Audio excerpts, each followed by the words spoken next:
dito sa Liwasan Bonifacio. Una-una siguro, ako nagpapasalamat sa tanan na nagdalo dito sa gawain ito sa Liwasan Bonifacio. Yes, tayo. Ako, Hilgay nun, Negros Occidental, Bacolod City.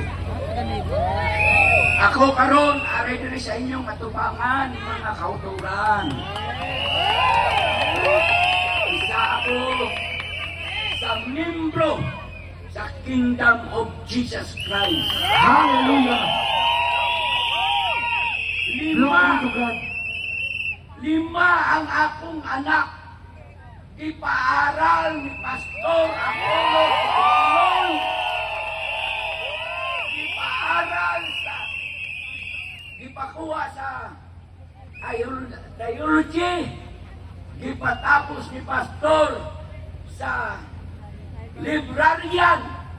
Si Pastor ang napaaral. Hindi malipod sa tanan na mamimbro sa KOJC na ang akong mga anak, ibuo ko pamilya ari sa Kingdom of Jesus Christ. Walang ibuhat ang among pastor nga masama. Kabutihan lahat ang iyang tinuturo. Labi na sa Word of God. Kung sa una pang panahon, ako mga iksoon, hindi ko na lang pag-ipadayon. Pero, isa akong naglaban sa una sa gobyerno. Pero nagbalik ako sa sabak sa gobyerno. Kaya ano? Si Tatay Digong, ang atong presidente nga nag-agi, nga naghatag sang panibago nga pamumuhay sa tanang katauhan sa tibuok Pilipinas. Ako nagpasalamat sa Ginoo sa among amahan ni Jesucristo. Pinaagi sa among mahal na pastor, Pastor Apollo Tutuloy. Ari ako karon sa liwasan para ipaalam, ipaibalaw nga ipapanaog na nato ang atong presidenteng bangag. Marcos Rizal! Marcos Rizal! Marcos Rizal! Marcos Rizal! Marcos Rizal! Marcos Rizal! Marcos Rizal! Marcos Rizal! Marcos Rizal! Marcos Rizal!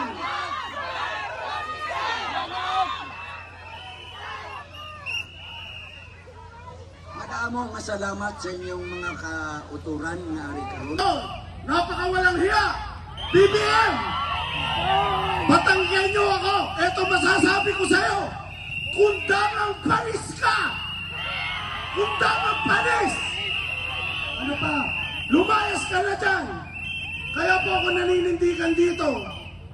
Kung naalala nyo, nung June 10, yung batang babaeng iyak ng iyak, nasipa sa mukha ng pulis. Anak ko po yun! Oh, grabe! Paano nila sasabihin? Masamang tao si Pastor. 3 anak ko po, nasa Davao.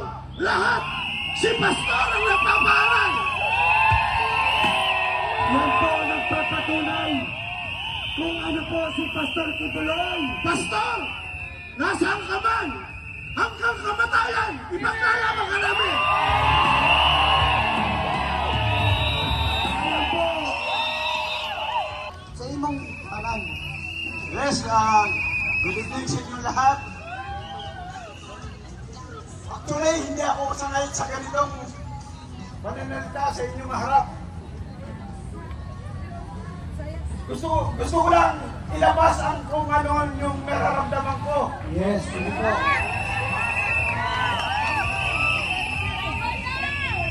Alam nyo, napakasakit ang nangyayari sa ngayon.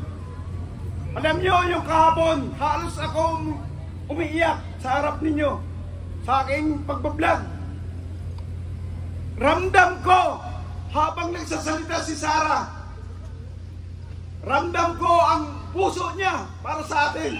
Yes!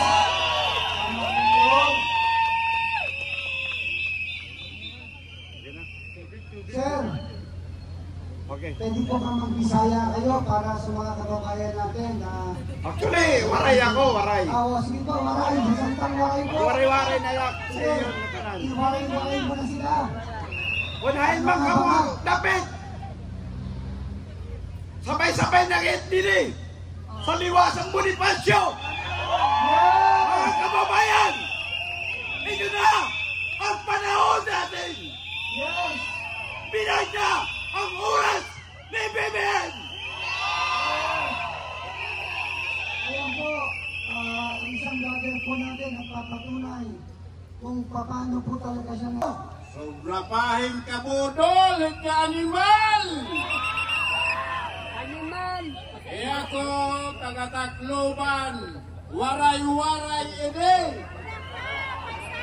Hindi na ako magsasalita sa inyo ng Tagalog kasi nandito ako upang iparamdam kay Marcos at kay Tampaloslos yung ginagawa nila sa amin sa Tacloban. Mga animal kamo! Kakano ka, Martin Romualdez, nagkamay-ada, himpactore, himpugas kanin salmon, nga itonyaran imo, nga kan Alfred, may pakiring panimo, pabigas ni Lolo nga ni Lola, pero bukbukod ng mabaho.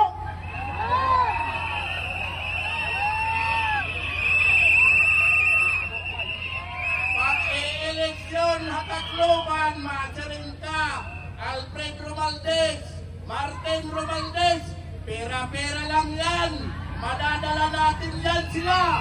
Pagyo! Tambaluslos! Tambaluslos! Tambaluslos! Tambaluslos! Tambaluslos! Tambaluslos! Ito pa ang masasabi ko sa inyo. Isa akong barumbadong tao. Katoliko ako pero hindi ako nagsisimba. Kasi alam ko, pag ako ay pumasok sa simbahan, baka mag-apoy ang pintuan. Hindi ka papasukin, Magma. Kaya nandito ako, pastilan ginoo ko. Kung hino man ita general, kung hino man ka mga polis, pagkanto ka mo hasirong bilga na ikaw kiarante. Diri ka mo mag-iikaduhan istorya. Hindi na kayo sisikatan ng araw. Lapit kayo dito.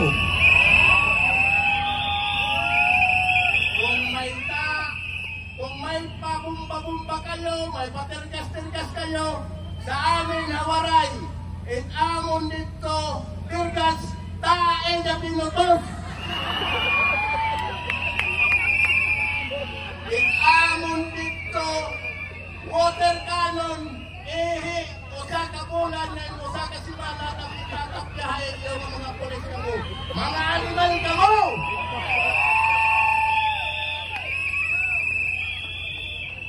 Tore, ali ako. Istingin ka na mong tutureon ka ikaw. Ali na, Taclobanon. Nag-uusa, itonteyo kay KOGC. Laban niyo, laban ko gihapon nini. Laban!